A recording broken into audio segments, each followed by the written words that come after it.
Shalom, pada saat ini saya akan membahas mengenai kitab Rut. Kitab Rut ini merupakan kitab ke-8 dari Perjanjian Lama dan dapat ditemukan setelah kitab Hakim-Hakim. Kitab ini dimulai pada zaman para hakim memerintah. Penulis kitab ini tidak diketahui siapa yang menulis. Waktu penulisan sekitar abad ke-10 sebelum Masehi yang terdiri dari 4 pasal, 85 ayat, 2578 kata. Yang menjadi tema dalam kitab ini adalah kasih yang menebus ketentraman melalui penebusan dan persatuan. Dan kata kuncinya yaitu sanak penebus. Latar belakang kitab Rut dimulai ketika dilihat dari secara historisnya. Kitab ini menguraikan berbagai peristiwa dalam kehidupan keluarga pada zaman para hakim. Dari secara geografis, latar belakang 18 ayat pertama kitab ini adalah di tanah Moab. Dan secara liturgis, kitab ini menjadi salah satu dari 5 gulungan dari bagian ketiga Ibrani, yaitu Hagiographa, tulisan-tulisan kudus. Isi kitab Rut ini yang akan saya bahas ada 4.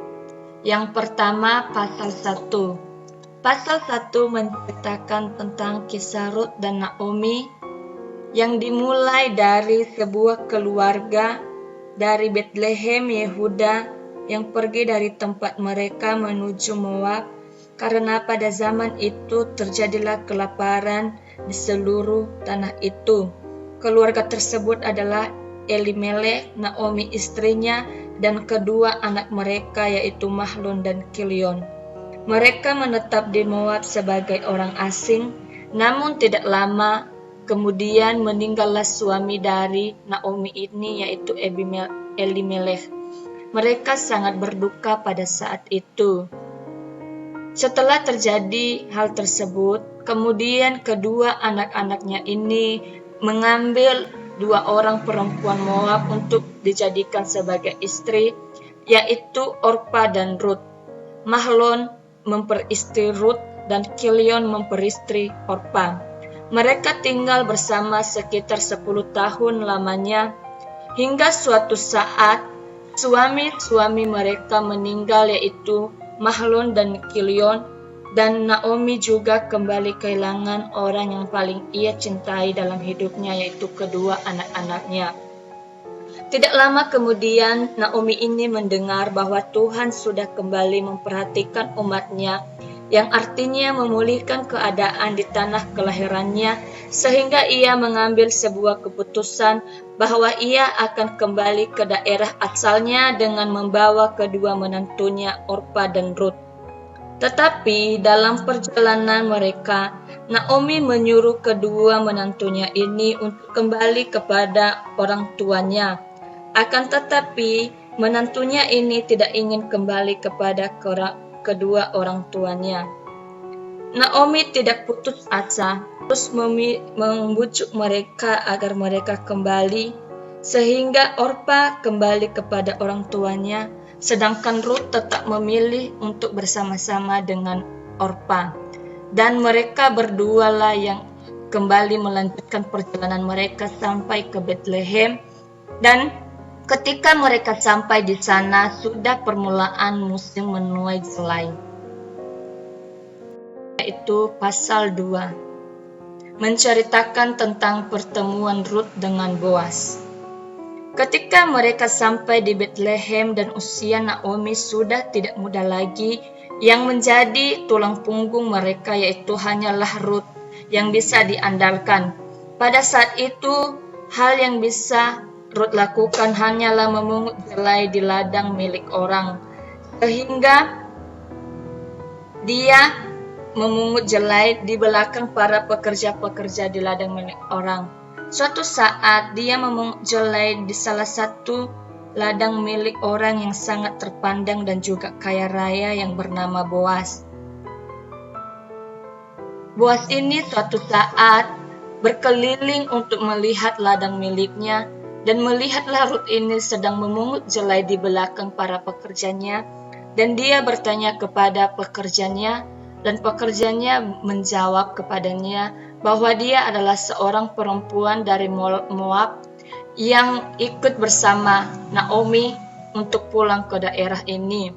Dari situ Boas ini tergeraklah hatinya belas kasihan, sehingga ia menghampiri Rut ini dan berkata kepadanya untuk tetap bekerja dan memungut jelai di ladang miliknya, sehingga Rut ini sangat kaget atas kemurahan Boas ini, dan dia sujud untuk mengucapkan terima kasih kepada Boas.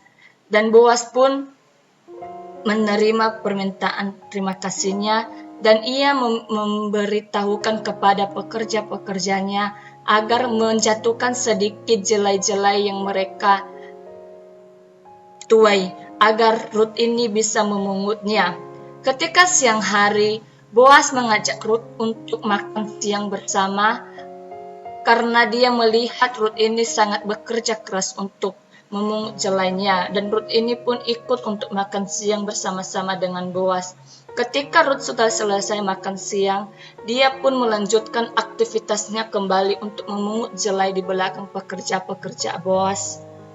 Dan ketika hasil yang telah dia cari dan dia pungut telah banyak, dia pun kembali ke rumah untuk bertemu dan kembali dengan mertuanya dan memperlihatkan hasil yang telah dia dapatkan.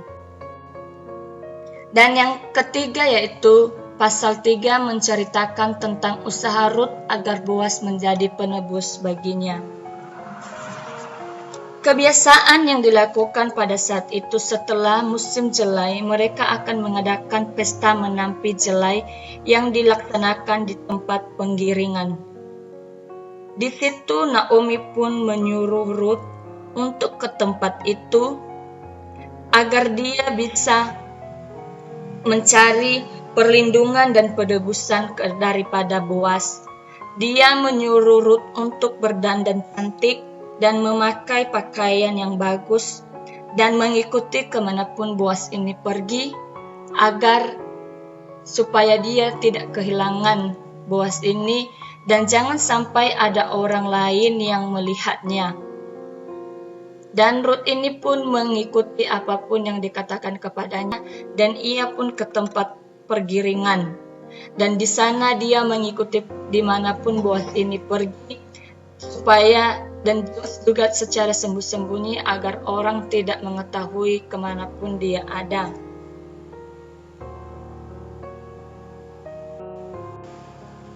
Ketika hari sudah mulai malam, Boas ini ketika telah selesai makan dan minum, maka dia pun ngantuk dan pergi tidur di tempat pergiringan. Dan di situ Rut mengikutinya. Ketika dia melihat Boas ini telah tertidur pulas, dia ikut tertidur juga di bawah kaki Boas.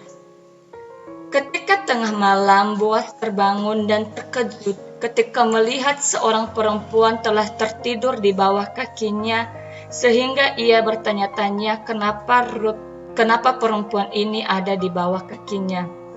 Dan dia pun bertanya kepada wanita itu apa maksud dan tujuannya. Sehingga Rut ini mengatakan apa tujuannya tidur di bawah kaki Boas, yaitu untuk meminta penebusan dan perlindungan daripada Boas.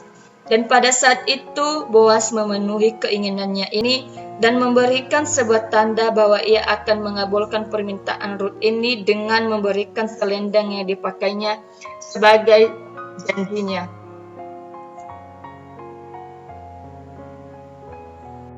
Terakhir yaitu pasal 4 menceritakan tentang Rut menjadi istri Boas dan anaknya yang akan menjadi memulai silsilah Daud.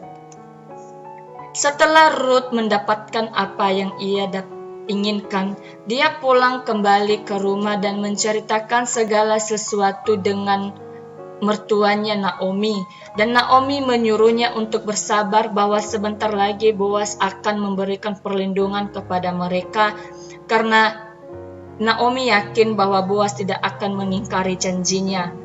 Beberapa hari kemudian, Boas ini mengumpulkan beberapa para tua-tua kota untuk menjadi saksi dari janji yang telah diucapkannya kepada Rut.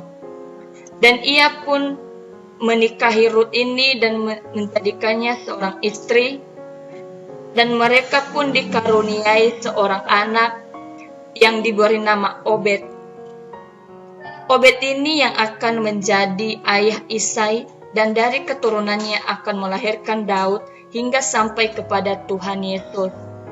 Dan ketika di situ mereka pun hidup bahagia bersama-sama, dan Naomi pun tinggal bersama-sama dengan mereka. Demikianlah yang bisa saya sampaikan. Saya ucapkan terima kasih. Shalom.